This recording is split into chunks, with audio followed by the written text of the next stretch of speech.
Smart investor March 27, 2026. இன்றைக்கி இந்திய பங்குச்சந்தையினோட மாலை நேர நிலவரம் தான் பார்க்க போகிறோம். இந்திய பங்குச்சந்தையில் இன்றைக்கி வாரத்தின் கடைசி நாள் வெள்ளிக்கிழமை சந்தையினோட முடிவு நாளுங்க. பங்குச்சந்தை நிலவரம் முதலீட்டாளருக்கு சற்று சவாலாகத்தான் முடிஞ்சிருக்குன்னே சொல்லலாம். கடந்த 2 நாட்களாக இருந்த முன்னேற்றம் இன்றைக்கி தற்காலிகமாக தடைபட்டு சந்தை சரிவுடன் நிறைவடைஞ்சிருச்சுங்க. நிஃப்டி 50 சுமார் 383 புள்ளிகள் சரிஞ்சு 22,923ங்கிற அளவில் நிலை பெற்றிருக்கு. 23,000 புள்ளிகளுக்கு கீழே போனதுனால கொஞ்சம் கவனிக்கப்பட வேண்டிய விஷயமா தான் இருக்குது. சென்செக்ஸ் சுமார் 1,277 புள்ளிகள் சரிஞ்சு 23,996ங்கிற அளவில் நிறைவடைஞ்சிருக்குங்க. இந்த சரிவுக்கான முக்கிய காரணம் என்னன்னு பார்த்தோம்னா, அமெரிக்கா ஈரான் இடையிலான மோதல் தான் உலக சந்தைகளில் ஒருவித அச்சத்தை ஏற்படுத்தியிருக்குன்னு சொல்லலாம். கச்சா எண்ணெயினோட விலை பேரலுக்கு 100க்கும் அதிகமாக போனதுனால இந்திய பொருளாதாரத்துக்கு பின்னடைவாக தான் பார்க்கப்படுது.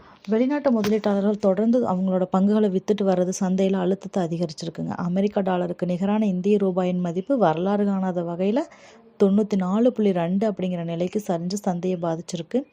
இன்றைக்கி சறுக்கிய பங்குகள் எதுன்னு பார்த்தோம்னா, HDFC bank, Reliance industries, Tata Motors, அப்புறம் பஜாஜ் ஆட்டோ போன்ற முன்னணி பங்குகள் பெரும் சரிவை சந்திச்சிருக்குங்க. குறிப்பாக டாடா மோட்டார்ஸ் பங்குகள் சுமார் 5% வரை சரிஞ்சிருச்சு. இதுலேயும் கொஞ்சம் தாக்கு பிடிச்ச பங்குகள் என்னன்னு பார்த்தோம்னா, TCS, இன்ஃபோசிஸ், அப்புறம் டெக் மஹேந்திரா இந்த மாதிரியான IT துறைகள் இன்றைக்கி ஓரளவுக்கு தாக்கு பிடிச்சிருச்சுங்க.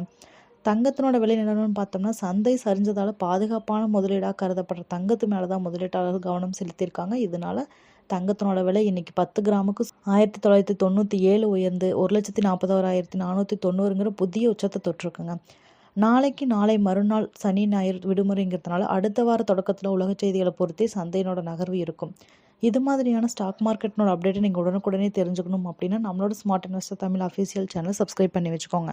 உங்களோட ஃப்ரெண்ட்ஸ் அண்ட் ஃபேமிலி யாராவது ஸ்டாக் மார்க்கெட்டில் இன்வெஸ்ட் பண்ணி டெய்லி அப்டேட்காக பார்த்துட்டு இருந்தாங்கன்னா நம்மளோட சேனலை ஷேர் பண்ணி விடுங்க. அவங்களுக்கு ரொம்பவே யூஸ்ஃபுல்லாக இருக்கும். தேங்க்யூ.